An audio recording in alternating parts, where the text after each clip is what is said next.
स्वागत है आपका YouTube चैनल एबीटेक में। आज है 20 जनवरी 2023 और जान लेते हैं आज की महत्वपूर्ण खबरें जो आज के प्रमुख समाचार पत्रों पर छाई हुई हैं। सबसे पहली अपडेट यहाँ पर देख सकते हैं OTR को लेकर के है। लिखा कि OTR लागू होने से खाली नहीं रहेंगे पद।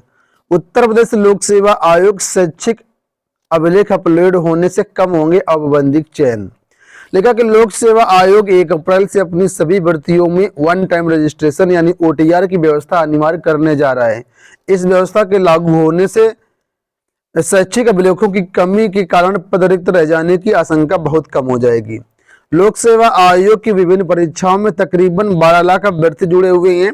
1 अप्रैल से सभी भर्तियों के लिए OTR अनिवार्य कर दिया जाएगा, यानी 1 अप्रैल के बाद जो भी विज्ञापन जारी होंगे उनमें वही अभ्यर्थी आवेदन कर पाएंगे जिन्होंने रजिस्ट्रेशन करवाया है। इसके साथ ही आयोग सीधी भर्तियों और मुख्य परीक्षाओं में शामिल होने वाले अभ्यर्थियों के लिए अपने शैक्षिक अभिलेख ऑनलाइन अपलोड करने की प्रक्रिया को भी अनिवार्य करने जा रहा है। तो आप लोग जानते होंगे अभी वर्तमान प्रक्रिया में सभी भर्तियों के लिए अलग अलग दस्तावेज जमा होते हैं और उसमें से कुछ दस्तावेज सही ना होने के कारण उनका औपबंधिक रूप से चयन किया जाता है और फिर बाद में कई ऐसे भी अभ्यर्थी होते हैं जो अपने प्रूफ नहीं दे पाते, उनका चयन निरस्त भी कर दिया जाता है। तो जब OTR लागू हो जाएगा तो शैक्षिक अपलोड पहले से सब के कंप्लीट रहेंगे तो औपबंधिक चयन वाली समस्या जो है वहां पर नहीं आएगी। चलिए अगली जो अपडेट है यहाँ पर देखिए, लिखा है कि प्रवक्ता स्क्रीनिंग परीक्षा में 629 अभ्यर्थी सफल। लोक सेवा आयोग ने प्रवक्ता राजकीय होम्योपैथिक मेडिकल कॉलेज स्क्रीनिंग परीक्षा 2020 का परिणाम जारी कर दिया है। कुल 12 विषयों में 629 अभ्यर्थियों को सफल घोषित किया गया है। सफल घोषित किए गए अभ्यर्थी इंटरव्यू में शामिल होंगे। आयोग ने 4 विषयों के परिणाम 3 अलग अलग तिथियों में जारी किए हैं। आयोग ने सबसे पहले 13 जनवरी को प्रवक्ता फार्मेसी, प्रवक्ता मटेरिया मेडिका, प्रवक्ता रेपर्टरी एवं प्रवक्ता एनाटॉमी का परिणाम जारी किया था, जिसमें 218 अभ्यर्थियों को सफल घोषित किया गया है और इसके बाद बाकी रिजल्ट कल जारी कर दिए गए। तो जो भी अभ्यर्थी अपना क्वालिफाइंग है वो लोग देख लें। और यहाँ पर बताया गया कि जिन्हें अपने परंपरागत आवेदन एवं शैक्षिक अभिलेख जो है 3 फरवरी को शाम 5 बजे तक आयोग में जमा करने के लिए कहा गया है।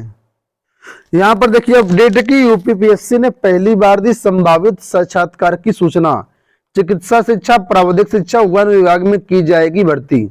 देखा कि चिकित्सा शिक्षा, प्राविधिक शिक्षा और वन एवं वन्य जीव विभाग में 14 पदों पर भर्ती के लिए इंटरव्यू जनवरी के अंत में संभावित है।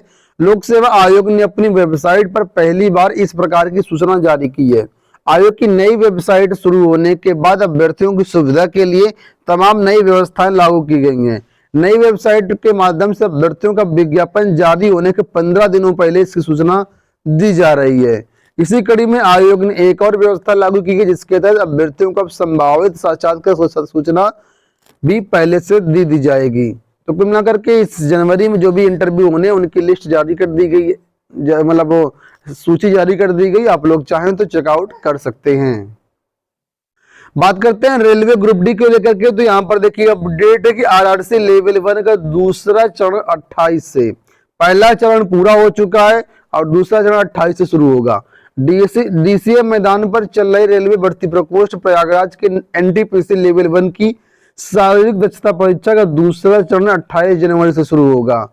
1 फरवरी को दूसरे चरण का समापन महिला अभ्यर्थियों की शारीरिक दक्षता परीक्षा के साथ पूरा हो जाएगा। तो उसी के बारे में यहाँ पर अपडेट दिया गया कि पहला राउंड जो है पूरा हो चुका है। बात करते हैं दूसरी अपडेट के बारे में। तो यहाँ पर देखिए अपडेट है कि MNNIT गैर शैक्षणिक के 103 पदों के लिए आवेदन आज से। मोतीलाल नेहरू राष्ट्रीय प्रौद्योगिकी संस्थान ने विभिन्न भर्ती विभागों एवं संकायों में सीधी भर्ती प्रतिनियुक्ति अनुबंध के आधार पर कर्मचारी संवर्ग के गैर शैक्षणिक पदों पर भर्ती के नोटिफिकेशन जारी कर दिया है।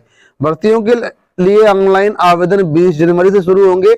आवेदन की अंतिम तिथि 15 फरवरी रखी गई है। अब देखिए जो विज्ञापन जारी किया गया उसमें पद ये वाले हैं।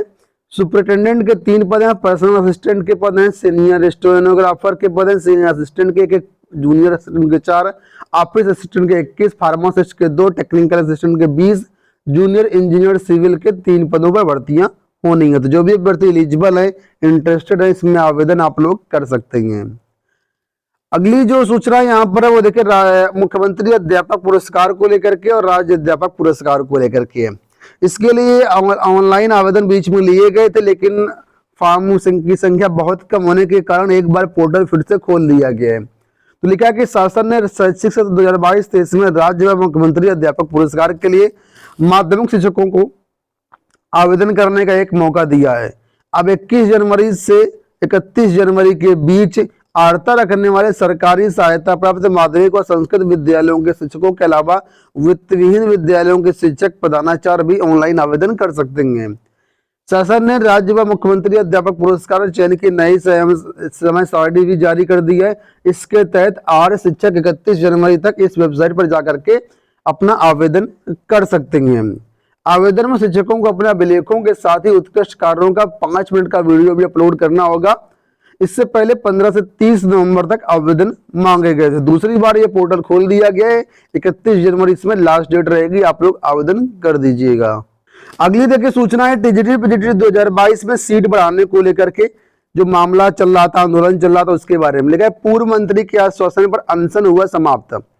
प्रतियोगी छात्र मोर्चा के बैनर तले प्रतियोगी छात्रों ने टीजीटी पीजीटी 2022 में सीट वृद्धि के लिए पुनः पोर्टल खोलने की मांग को लेकर के माध्यमिक शिक्षा सेवा चयन बोर्ड पर 16वें दिन से अनशनरत थे। बुधवार को प्रतियोगी छात्रों ने शहर पश्चिमी के विधायक एवं पूर्व कैबिनेट मंत्री सिद्धार्थ नाथ सिंह से मुलाकात कर अपनी मांग रखी थी। सिद्धार्थ नाथ सिंह गुरुवार को धरना स्थल पर पहुंचकर छात्रों को समझा बुझा करके अनशन समाप्त करवाया। छात्रों को संबोधित करते हुए कैबिनेट मंत्री ने कहा कि मुख्यमंत्री तक शासन छात्रों की मांग जो है पहुंचा दी गई है, जल्द ही इस पर निर्णय लिया जाएगा। गतिरोध को हल करने के लिए एक कमेटी भी गठित की जाएगी और कमेटी ने प्रतियोगी छात्रों को भी प्रतिनिधित्व दिया जाएगा, यानी कमेटी में प्रतियोगी छात्रों को भी शामिल किया जाएगा। कहा कि मुख्यमंत्री योगी आदित्यनाथ के नेतृत्व में हमारी सरकार ने हमेशा ही छात्रों के साथ न्याय किया है। प्रतियोगी छात्र मोर्चा के अध्यक्ष विकी खान ने बताया कि प्रतियोगी छात्रों का एक शिष्टमंडल शुक्रवार को यानी आज महानिदेशक स्कूल शिक्षा विजय किरण आनंद से मिलने जाएगा और उनके समक्ष जो अपनी मांग है वो रखेगा। यहाँ पर भी देखिए अपडेट किया गया कि मुख्यमंत्री तक पहुंचाया प्रकरण, अनशन समाप्त। पोर्टल खोलने के लिए चयन बोर्ड पर अनशन कर रहे थे प्रतियोगी छात्र और आज यहाँ पर महानिदेशक से मिलने जाएगा शिष्टमंडल। यहाँ पर देखिए बताया गया है कि मोर्चा अध्यक्ष विकी खान ने कहा कि विधायक जी के प्रयास से ही LTGIC 2018 का परिणाम जारी हो सका था। मोर्चा संयोजक अनिल उपाध्याय ने उम्मीद जताई कि विधायक के हस्तक्षेप से इस प्रकरण का भी पटाक्षेप हो जाएगा और एक सकारात्मक हल निकल करके आएगा। तो पूरी मोर्चा की उम्मीद है कि यहाँ पर जो है जो इनकी मांगे थी उन पर जरूर विचार होगा और यहाँ से हल जरूर निकलेगा। अगली अपडेट देखिए यहाँ पर 10 लाख नियुक्तियों के लिए रोजगार मेला। आप लोग जानते हैं कि केंद्र सरकार द्वारा 10 लाख नियुक्तियों की योजना बनाई गई है। उसी कड़ी में आज फिर से देश भर के 45 स्थानों पर रोजगार मेला लगेगा। 71,000 नवनियुक्त युवाओं को यहाँ पर नियुक्ति पत्रों का वितरण किया जाएगा प्रधानमंत्री नरेंद्र मोदी जी के द्वारा। तो यहाँ पर देखिए बताया गया है कि आज 20 जनवरी को 10:30 बजे से ये कार्यक्रम होगा। देश के 45 जगहों पर स्थान मतलब जो है रोजगार मेला लगेगा। इसमें सभी वर्ग के अभ्यर्थियों को जो है यहाँ पर नियुक्ति पत्र दिए जाएंगे, चाहे जो भी हो, ठीक है। और जो भी इंटरेस्टेड अभ्यर्थी हैं वो ऑफिशियल साइट पर जाकर के सारी जानकारी ले सकते हैं। यह यहाँ पर नीचे वेबसाइट दी गई है और यहाँ पर इधर देखो ये इनका एप्लीकेशन भी दिया गया कर्मयोगी ऐप, यहाँ पर जाकर के आप लोग चेकआउट कर सकते हैं। अगली अपडेट यहाँ पर है इलाहाबाद यूनिवर्सिटी BA की अंतिम वर्ष की परीक्षाओं को लेकर के। स्नातक अंतिम वर्ष की परीक्षाएं 3 मार्च से शुरू होंगी। इलाहाबाद विश्वविद्यालय ने शैक्षिक सत्र 2022-23 में स्नातक अंतिम वर्ष की परीक्षा यानी BA, BCom, BSc और BSc होम साइंस की परीक्षाएं 3 मार्च से कराने के लिए कहा है।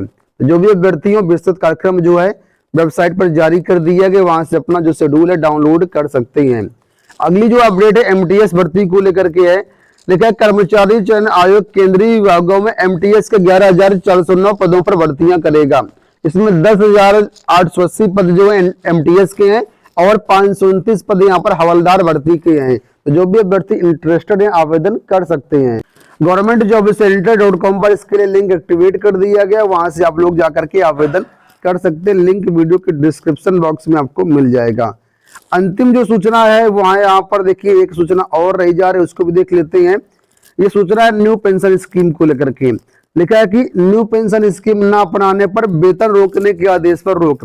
इलाहाबाद हाई कोर्ट ने न्यू पेंशन स्कीम न अपनाने वाले शिक्षकों के वेतन पर रोक लगाने के आदेश पर रोक लगा दी है। सरकार ने कहा कि जो लोग एनपीएस नहीं ले रही हैं उनको उनका वेतन रोक दिया जाए। इस पर कोर्ट ने कहा नहीं, ऐसा नहीं है और राज्य सरकार से 6 हफ्ते में जवाब मांगा है। तो दोस्तों ये हो गई आज की सारी सूचनाएं। इस वीडियो में इतना ही। उम्मीद करता हूं वीडियो पसंद आया होगा। धन्यवाद।